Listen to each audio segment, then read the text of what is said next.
প্রকৃতির রুদ্র মূর্তিতে আজ কম্পমান বাংলার আকাশ।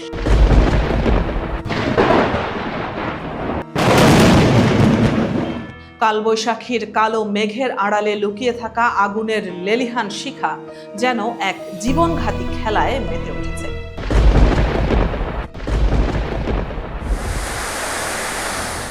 দিকে দিকে কান পাতলে শোনা যাচ্ছে শুধু স্বজন হারানো আর্তনাদ আর বুক ফাটা হাহাকার। মেঘের গর্জনে কেঁপে উঠছে বুক, আর সেই সাথে পাল্লা দিয়ে বাড়ছে মৃত্যুর মিছিল।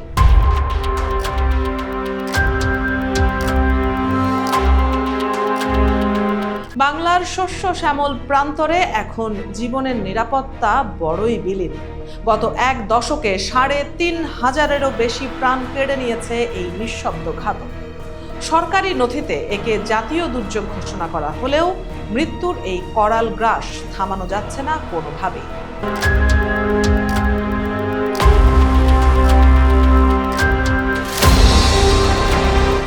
আকাশ থেকে নেমে আসা হাজার হাজার ডিগ্রি সেলসিয়াসের উত্তাপ নিমিষেই ছাই করে দিচ্ছে তরতাজা সব প্রাণ।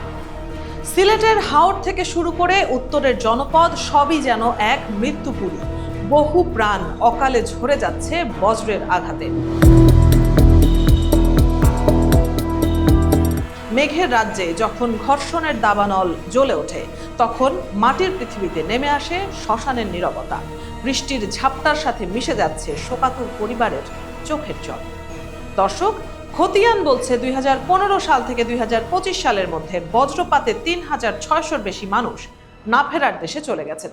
২০১৬ সালে মৃত্যুর হার যখন প্রায় ৪০০ ছুঁই ছিল, তখন সারা দেশে এক আতঙ্কের ছায়া নেমে এসেছিল। এরপর ২০২০ সালে সেই সংখ্যা ৪০০ ছাড়িয়ে গেলে স্পষ্ট হয়ে যায় যে প্রকৃতি কতটা ভয়াবহ হতে পারে। বর্তমানে মৃত্যুর সংখ্যা কিছুটা কমলেও প্রকৃতির এই খামখেয়ালিপনা মোটেও থামেনি। আবহাওয়া অধিদপ্তরের তথ্য মতে এবছরেও ইতোমধ্যে বহু মানুষ বজ্রপাতের শিকার হয়ে প্রাণ হারিয়েছেন। কেন বারবার সিলেটে হানা দিচ্ছে মরণঘাতী বজ্র? আবহাওয়াবিদদের মতে জলীয় বাষ্পের বিপুল উপস্থিতি আর পাহাড়ের সুউচ্চ প্রাচীরই এর মূল কারণ। বঙ্গোপসাগর থেকে আসা আর্দ্র বাতাস যখন পাহাড়ের গায়ে ধাক্কা খেয়ে ওপরে উঠে যায়, তখনই তৈরি হয় সেই ভয়ঙ্কর কিউমুলোনিম্বাস মেঘ। এই মেঘই হয়ে ওঠে মারণাস্ত্রের আধার। উত্তরের গরম বাতাস আর দক্ষিণের আর্দ্রতার এই সংঘাত যখন চরম আকার ধারণ করে, তখনই আকাশ চিরে নেমে আসে বিদ্যুৎ। মেঘের অন্দরে জমে থাকা ছোট ছোট বরফ কণা আর জলকণার সংঘর্ষে তৈরি হয় এক নারকীয় পরিবেশ। সেই আগুনের গোলক যখন মাটির বুক স্পর্শ করে, তখন খোলা মাঠের কৃষকের পালানোর পথ থাকে না। হাওর অঞ্চলের জেলেরা জীবনের ঝুঁকি নিয়ে উত্তাল জলরাশিতে জাল ফেলছেন। তাদের মাথার ওপর নেই কোনো নিরাপদ ছাদ, নেই কোনো আশ্রয়স্থল। বৈশাখী ঝড়ের সেই রুদ্র মূর্তি যখন ঈশান কোণে জমা হয়, তখন তারা বোঝেননি যে আজই হয়তো শেষ দেখা। রোদে পোড়া কৃষকের ঘাম আর রক্তে ভেজা মাটি আজ বজ্রের ছোবলে বিষাক্ত। আবহাওয়াবিদদের সতর্ক বার্তা হয়তো অনেক সময় পৌঁছায় প্রান্তিক মানুষের কানে, কিন্তু পেটের দায়ে রোদে পুড়ে বৃষ্টিতে ভিজে কাজ করা মানুষগুলো কোথায় যাবেন? খোলা মাঠ কিংবা উঁচু গাছের নিচে আশ্রয় নেয়া যে মৃত্যুর হাতছানি, সেই সচেতনতা এখনো সবার অন্তরে পৌঁছায়নি। বৃষ্টির হাত থেকে বাঁচতে গিয়ে মানুষ আশ্রয় নিচ্ছে মরণ ফাঁদে। বজ্রপাতের সেই প্রচণ্ড শব্দ আর আলোর ঝিলিক যেন সূর্যের চেয়েও কয়েক গুণ বেশি উত্তাপ নিয়ে আসে। ২৭,০০০ ডিগ্রি সেলসিয়াসের সেই ভয়াবহতা কল্পনা করাও সাধারণ মানুষের পক্ষে অসম্ভব। আলোর গতি শব্দের গতির চেয়ে বেশি বলেই আমরা আগে মৃত্যুর ঝিলিক দেখি, আর তার কয়েক মুহূর্ত পরেই কানে আসে সেই কান ফাটানো শব্দ। প্রশাসনের পক্ষ থেকে নেওয়া হচ্ছে নানামুখী সচেতনতামূলক প্রচারণা। অ্যাপের মাধ্যমে কিংবা রেডিও টেলিভিশনে আগাম বার্তা দেওয়া হচ্ছে প্রতিনিয়ত।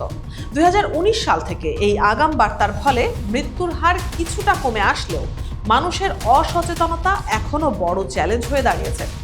রাবারের জুতা কিংবা কংক্রিটের ছাদই হতে পারে এই বিপদ থেকে বাঁচার একমাত্র রক্ষা কবচ।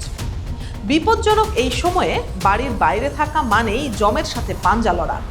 স্বাস্থ্য অধিদপ্তর বারবার বলছে বজ্রপাতের সময় কোনোভাবেই খোলা জায়গায় থাকা চলবে না। যদি একান্তই বাইরে থাকতে হয় তবে উঁচু গাছের ছায়া এড়িয়ে মাটির কাছাকাছি কুঁকড়ে বসে থাকাই শ্রেয়। ধাতব বস্তু কিংবা মোবাইল টাওয়ারের কাছাকাছি থাকা মানেই মৃত্যুকে আমন্ত্রণ জানানো। দর্শক, গ্রামের মেঠো পথে যখন কালবৈশাখী ধেয়ে আসে তখন দিগন্তজোড়া কালো মেঘে ঢাকা পড়ে যায় সূর্যের আলো। সেই অন্ধকারে কেবল বিদ্যুতের চমকানিই বলে দেয় প্রকৃতি কতটা রুষ্ট। নৌকার ছাউনিবিহীন মাঝিরা আজ ভয়ে কাঁপছেন, কারণ উত্তাল নদীতে বজ্রপাত হলে বাঁচার কোনো উপায় থাকে না। লোনা জল আর বৃষ্টির ধারা মিলেমিশে একাকার হয়ে যাচ্ছে। দুর্ভাগ্যের বিষয় হলো, এই দুর্যোগে যারা প্রাণ হারাচ্ছেন তাদের অধিকাংশই সমাজের নিম্নবিত্ত ও শ্রমজীবী মানুষ। পরিবারের একমাত্র উপার্জনক্ষম ব্যক্তিকে হারিয়ে অনেক পরিবার আজ পথে বসেছে। বজ্রপাত কেবল প্রাণই কেড়ে নেয় না, কেড়ে নেয় একটি সাজানো গোছানো স্বপ্নের সংসার। এই ক্ষত নিরাময় হওয়ার নয়। বিশেষজ্ঞরা বলছেন, জলবায়ু পরিবর্তনের প্রভাবে বজ্রপাতের তীব্রতা ও সংখ্যা দিন দিন বাড়ছে। গরমে ভূপৃষ্ঠের তাপমাত্রা যত বাড়ছে, মেঘের উচ্চতাও তত ওপরে উঠছে। এই উচ্চতা যত বেশি হয়, বজ্রপাতের ভয়াবহতাও তত বেশি বৃদ্ধি পায়।